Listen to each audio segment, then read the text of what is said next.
these are not coup d'etats. These are revolutions.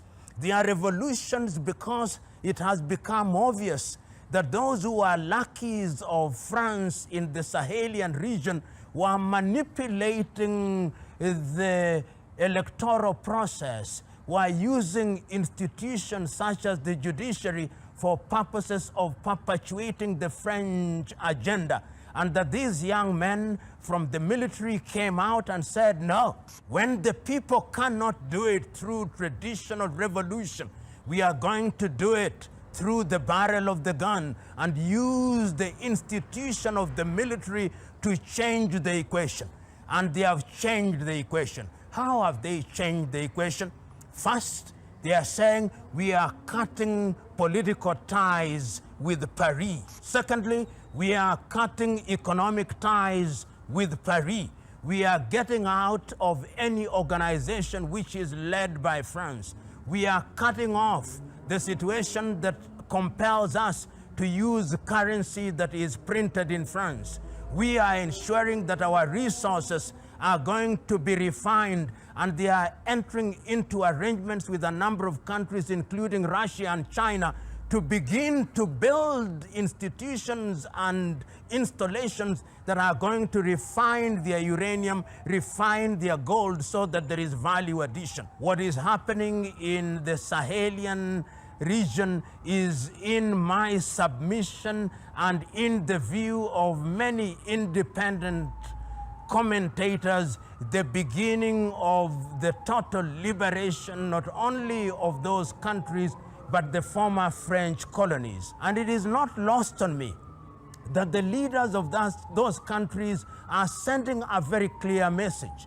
They are sending the message that any institution which makes the claim that is a Pan-African institution but is being controlled from outside will be defied. I remember that day, the day after the coup d'etat in Niger, and I remember the meetings that were held in Accra, Ghana, the meetings that were held in Abuja, Nigeria, the meetings that gave a 72-hour ultimatum to Niger and said, we are going to invade you, not in so many words, but we are not going to allow you. I remember the sanctions that were imposed upon Niger. And I remember all the three leaders, Traoré in Burkina, and I remember the new leaders in Niger. I remember the leaders in Mali saying, we are now entering into a military pact. You attack Niger, you have attacked Mali, you attack Burkina, you have attacked Mali, and you have attacked Niger, and of course, even Doumbouya in Guinea-Conakry said, we will join you. That is a new face. It is a face that was not contemplated, and the Sahelian revolution, because it is a revolution, is beginning to redefine how former French colonies are relating with France at the critical levels, including the area of trade, including control of their militaries, including control of their language. And it is not lost on me that in Mali, they have actually declared that French is no longer the national language. Bambara is now the national language. It is a clear statement that they are beginning to regain their independence, and they are doing it in a manner that was not anticipated and in a manner that was not contemplated. It begs the question, will the men in uniform continue to be in power until kingdom come? No.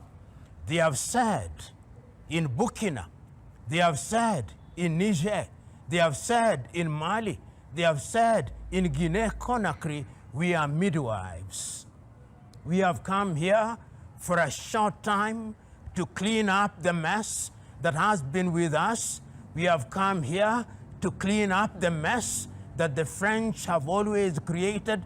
We have come here to ensure that the insurgency, which is sponsored by the French in Burkina Faso, which is sponsored by them in Mali, which is sponsored by them in Niger, which is sponsored by them in Guinea-Conakry, that this insurgency will eliminate it and will introduce a new system of governance which will allow the peoples of our country to participate in their governance without being controlled from Paris.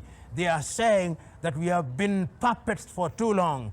We are now regaining our independence, and this revolution is a revolution which is unique, is a revolution which is being defined and refined by young Africans whose agenda is the spirit of Pan-Africanism. The Sahelian revolution is a revolution which will change the continent of Africa and redefine Africa's relationship with the former colonizers. In order to understand the Sahel, we must go back to the year 1958, when Charles de Gaulle governed France.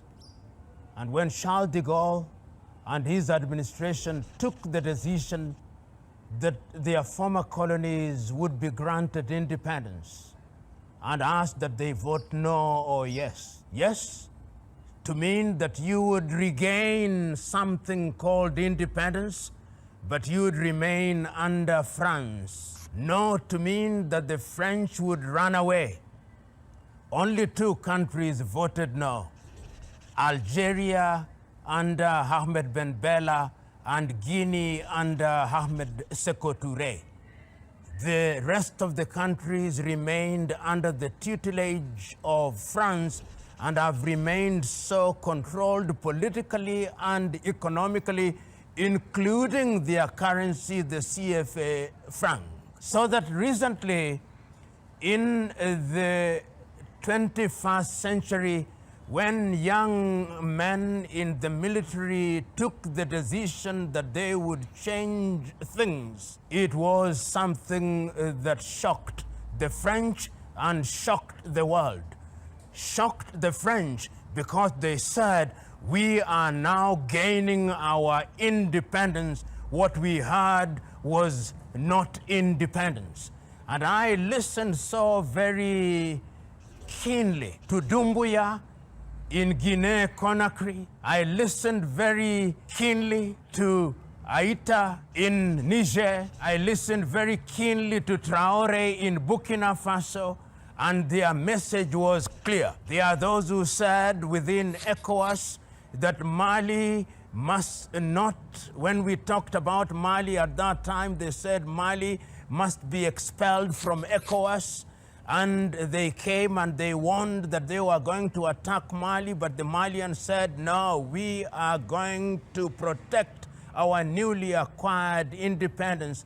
The same message came from Guinea, the same message came from Niger, the same message came from Burkina Faso, and there is now unanimity within the Sahel that the time is now to redefine their relationship with France particularly. Let us understand why that redefinition of relationship is important. It is important at two levels, at the political level and at the economic level. We start with Burkina Faso. Burkina Faso is a country that was formerly known as Upper Volta. When via coup d'etat, Thomas Isidore Sankara took power in 1983, he said we must rename our country. And he renamed the country Burkina Faso. And he renamed the people the Burkinabe, the country of upright men. And he said that the time has come that we must be totally liberated from France. France has controlled how we conduct our politics. France has controlled what we sell and what we buy. France controls our money. France controls our everything. And he redefined everything. And within 5 years, we now know that Thomas Sankara and Burkina Faso as a country were liberating themselves and were capable of feeding themselves. He said we must take charge of our gold, we must take charge of our uranium. But within 5 years, in 1987, they had induced Blaise Compaoré to assassinate him. And this is always important to remember. When Isidore Sankara was told that you are going to be assassinated and the possible assassin is Blaise Compaoré, he said, Blaise is my friend. If it is Blaise whom they have hired to kill me, then I will not survive. And he did not survive. France controls the Sahel because of our resources. Then, of course, Niger.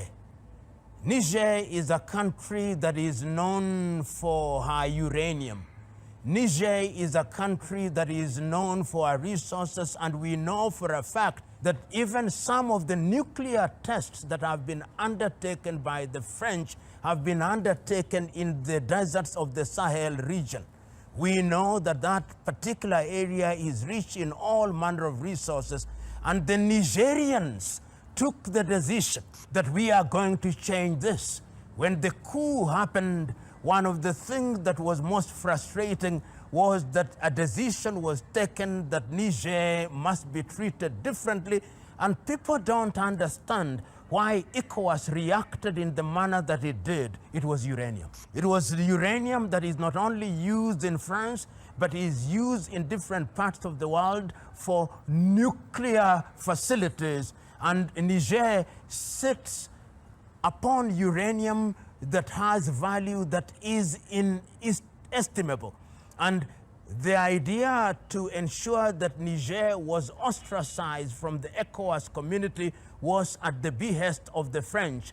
And it is important that the Sahelians have taken the vow that they are going to protect Niger.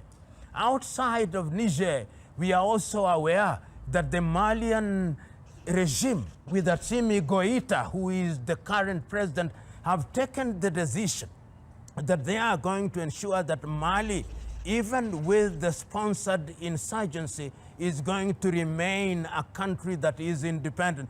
And it is not lost on me that Mali is the home of one of the most important freedom fighters in Africa, Modibo Keïta. So the spirit of Modibo Keïta is now resurgent in Assimi Goïta, and we can see that that particular country is also moving in the direction of ensuring that they are liberated from French domination. And once again, we know that Mali is a country that has a long history with Sundiata Keïta, with Mansa Musa, and the Niger River flows there and supplies oil. And in the areas such as Timbuktu in northern Mali, we know that there are major resources. The same with Guinea-Conakry, which may not be described as being specifically in the Sahel, but is one of the countries that is supporting the activities that are going on in the Sahel to the extent that they are redefining